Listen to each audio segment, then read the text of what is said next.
తెలంగాణ రాష్ట్ర ముఖ్యమంత్రి రేవంత్ రెడ్డికి national human rights social justice social service for change of India అధ్యక్షులు మంగళపల్లి హుస్సేన్ ప్రజాపాలన నేపథ్యంలో పలు సూచనలు చేశారు. తొర్రూరులో ఆయన విలేకరులతో మాట్లాడుతూ కొద్ది సంవత్సరాల నుంచి పోలీస్ డిపార్ట్మెంట్లో, కలెక్టర్ వ్యవస్థలో రాజకీయ నాయకుల జోక్యం వల్ల సామాన్య ప్రజలకు అన్యాయం, మానవ హక్కుల ఉల్లంఘన జరుగుతుందని అన్నారు. రాష్ట్ర వ్యాప్తంగా అన్ని నియోజకవర్గాల్లో, మండలాల్లో పోలీస్ స్టేషన్లను మేము పరిశీలించడం జరిగిందన్నారు. కావున కొత్త ప్రభుత్వంలో ward member, sarpanch, MPTC, ZPTC, MLA, MP, MLC ఎవరు కూడా జోక్యం లేకుండా ఉంది. జిల్లా ఎస్పీ, కలెక్టర్కు స్వేచ్ఛనిచ్చినట్లయితే ప్రజాస్వామ్యంలో సామాన్య ప్రజలకు మేలు చేసినట్లు అవుతుందన్నారు. ఈ అంశాలను పరిశీలించి వెంటనే అమలు చేయాల్సిందిగా నేషనల్ హ్యూమన్ రైట్స్ తరఫున కోరుతున్నామని అన్నారు.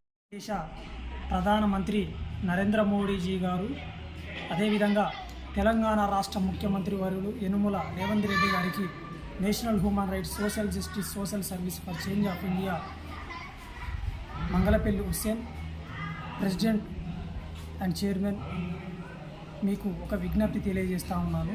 గత కొద్ది సంవత్సరాల నుంచి మేము నేషనల్ హ్యూమన్ రైట్స్లో అనేకమైనటువంటి వివిధ రకాల సేవలు చేస్తున్నటువంటి క్రమంలో పోలీస్ స్టేషన్లో వచ్చేటువంటి పరిధిలో, మరియు అదేవిధంగా రెవెన్యూ డిపార్ట్మెంటు, ఎంఆర్ఓ, ఆర్డీఓ, జిల్లా కలెక్టర్ వ్యవస్థలో కొన్ని లోపాలు ఉన్నాయి. అదేవిధంగా ఆ లోపాలలో భాగంగా ఒక చిన్న సామాన్యమైన రైతునికి మానవ హక్కుల ఉల్లంఘన కలుగుతూ రాజకీయ నాయకులు జోక్యం చేసుకోవడం వల్ల వారి హక్కులు ఉల్లంఘన జరుగుతుందని మేము గమనించాము.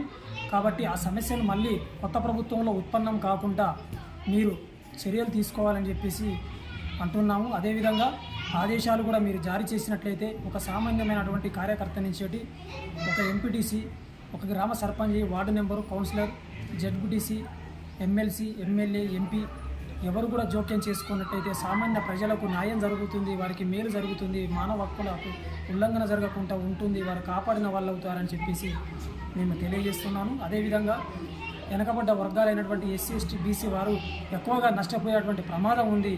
కాబట్టి కులాలకు అతీతంగా, మతాలకు అతీతంగా ఎప్పుడైతే మీరు దీనికి సంబంధించినటువంటిది ఆచరణలో పెట్టినట్టయితే మరింత ప్రజలకు మేలు చేసినట్టు అవుతుందని చెప్పేసి తెలియజేస్తున్నాను. అదేవిధంగా త్వరలో మేము కూడా ముఖ్యమంత్రి వర్యులకు, మరియు మంత్రి గారికి, మరియు అదేవిధంగా నరేంద్ర మోడీ గారికి, ప్రధానమంత్రి గారికి కూడా మేము ఈ యొక్క వినతి పత్రాలు కూడా త్వరలో మేము వీలైనంత తొందరగా సమయాన్ని బట్టి వాళ్ళు టైం ఇస్తే ఖచ్చితంగా మేము కలిసి విన్నపాన్ని తెలియజేస్తామని చెప్పేసి ఈ సందర్భంగా తెలియజేస్తాము.